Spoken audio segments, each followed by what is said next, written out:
Can others' success influence our success? The answer to that question is it all depends because not all success stories are created equal. And I'm going to today, I want to talk about how to harness the power of other people's success stories and how to avoid the downer of comparing yourself to others where you just get so overwhelmed and start talking to yourself about I could never do that, and you start feeling bad about yourself.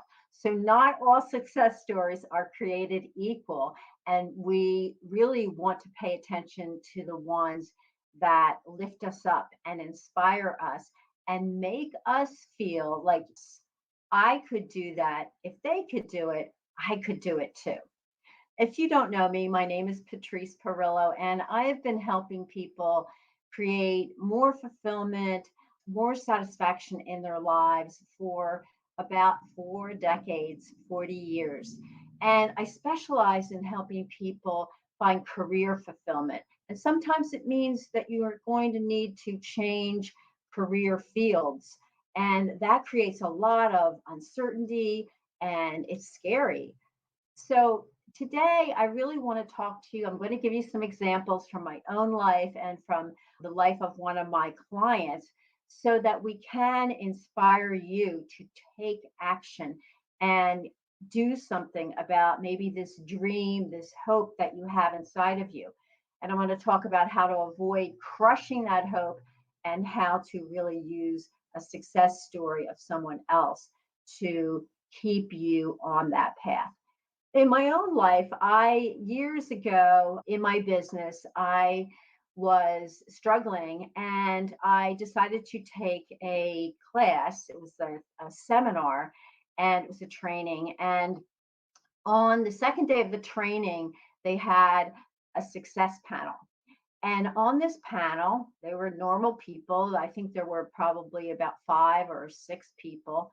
And they were interviewed by the person who was hosting the training, interviewed the guests on this panel. And the guests had been people who had gone through the same training that I was in and that I could actually that there I was in a free training and they were going to offer a training that I could join if I desired. I was listening to these stories and I was hearing, oh yeah, that person has similar problem or had a similar obstacle. They didn't know how to get clients or they didn't have a website or they weren't marketing or whatever the problem was. I could relate to it. They were overwhelmed, they were scared, they had doubt, and yet they shared the story of investing in themselves and then taking action. So they had invested in this training and they took action and they put to use everything that they learned from the training. And I remember sitting there thinking, I'm just like them. So it was relatable, right? I could relate to their problems. And most importantly, I could relate to their goal. Everybody on that stage had a goal to have a more fulfilling career, build their business, etc. Now, not everybody on that panel could I relate to. I couldn't relate to the guy who was like building an empire. That's not what I wanted.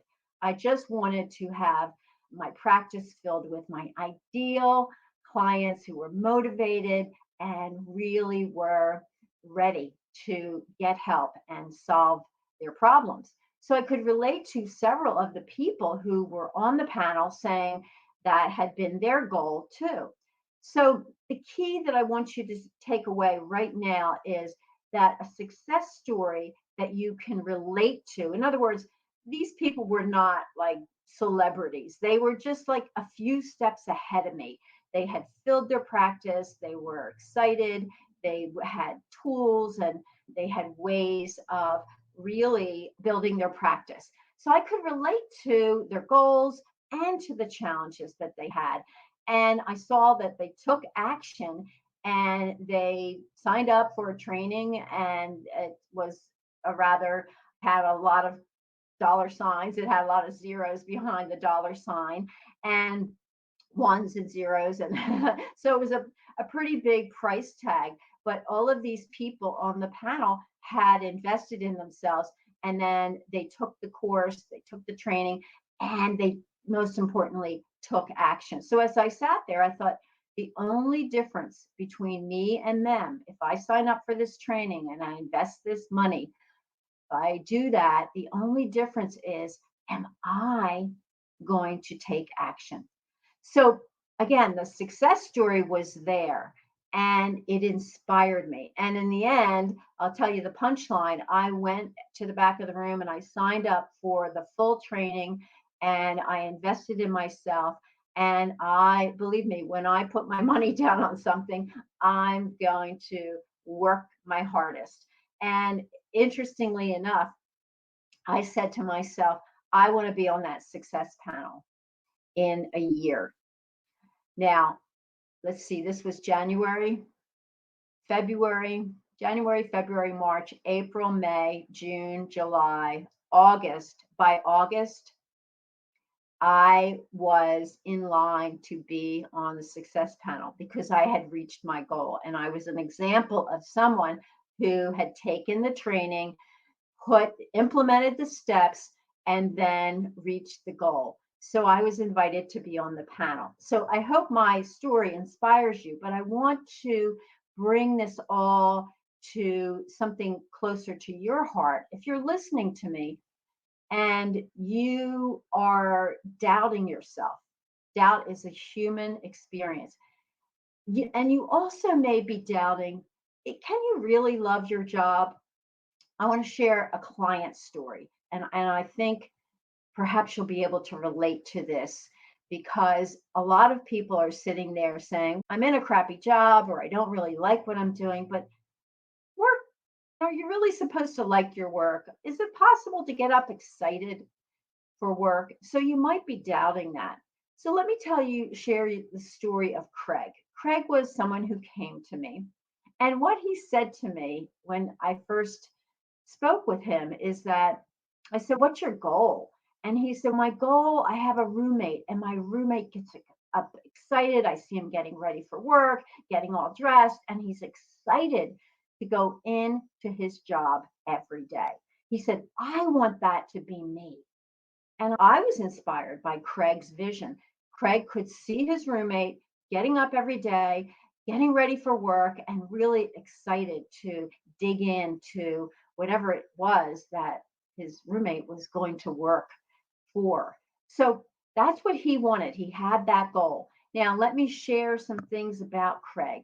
Craig was working in a reliable job, good pay. He didn't like the commute. It was a long commute. So that was one thing he wanted to change. And he did not like, it felt stagnant after you're in a job 10, 15 years. For him, it was stagnant. And he had some glimmers of things that he might want to do. And we worked together and we got him really clear about the career path that was right for him. But it wasn't so much figuring out the career path that was right for him. We did the work, we did a career map, we figured out his zone of genius, what he was really good at, and how he could transfer his skills from this one place to this a new job, a dream job. So we had figured all that out, but there was one big thing in his way. And I wonder if you can guess.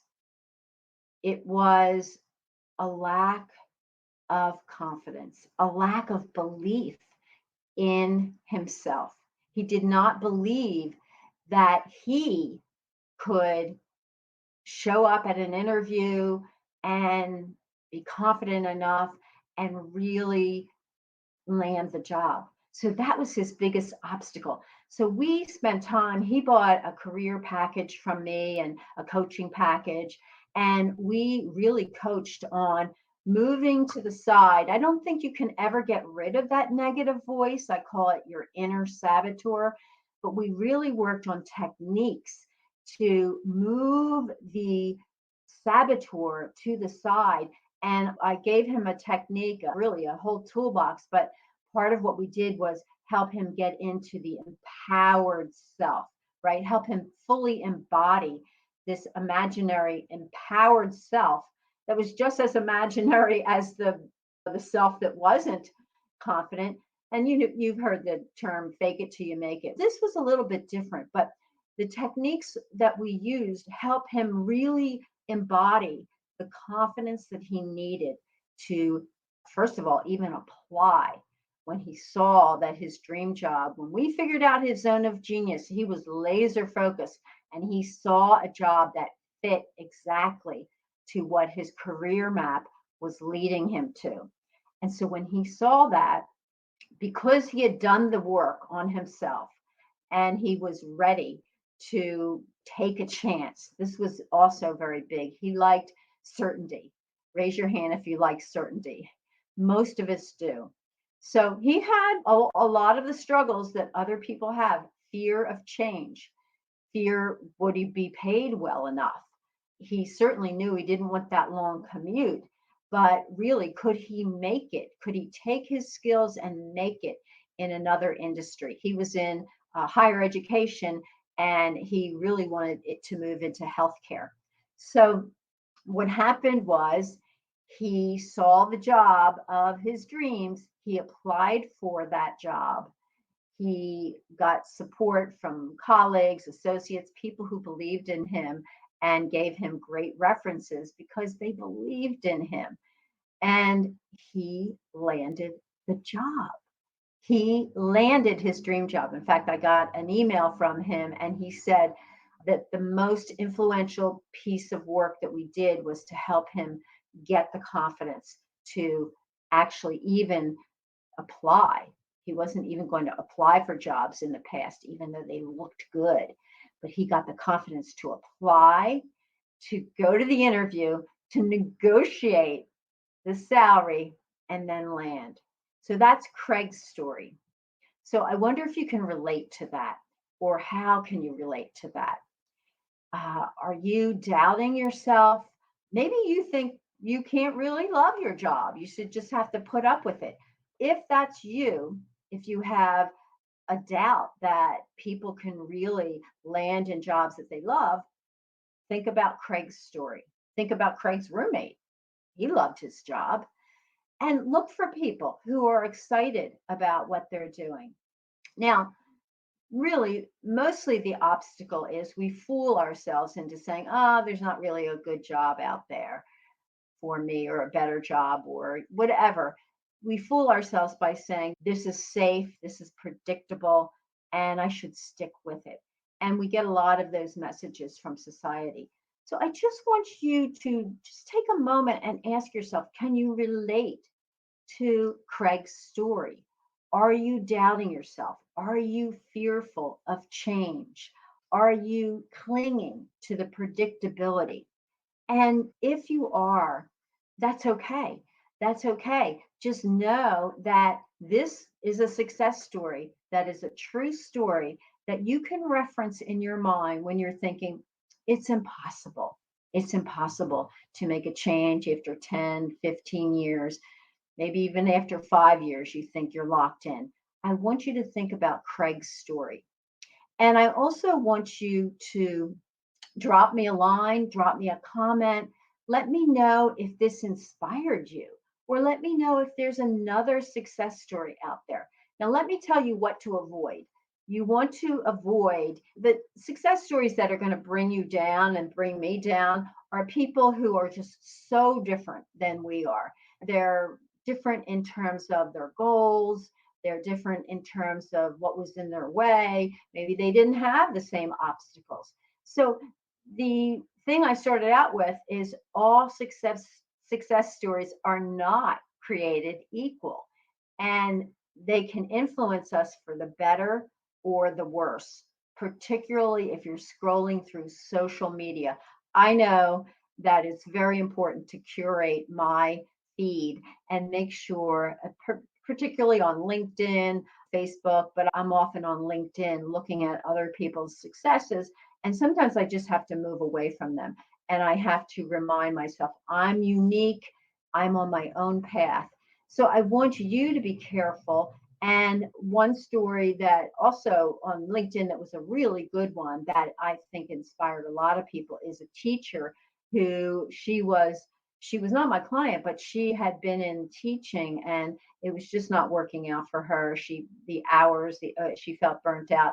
And she actually went on LinkedIn and let people know that she was a dedicated teacher and she wanted to use her skills and transfer them into another field, and ended up she people reached out to her and she connected with others, and she's now working in a job she loves. She's doing training, she's doing curriculum and this is for a for profit. So much different job. So look for those stories that inspire you, where people have similar obstacles and that they are overcoming them and they're ahead of you because they have solved that problem. So it's very important to have something that you can relate to. You can identify with that person. Don't look for the far out ones that like just don't make any sense and are not reachable. Find the attainable. So drop me a line. And if you are ready to, like Craig, to take action, even if you're fearful, even if you're doubtful, if you're really ready to take action and get help, get support, get expert guidance, please message me. I am here for you and I'm on the journey with you. So, this is Patrice Perillo, and I just want to remind you that you need to get inspired. And more importantly, once you are inspired, you need to take a meaningful action. So share that in the comments if you related to what I had to say today, if you related to Craig's story, or you're ready to get support, let us know. And it's great to be here. I'll be back again soon with more great guidance. Take care.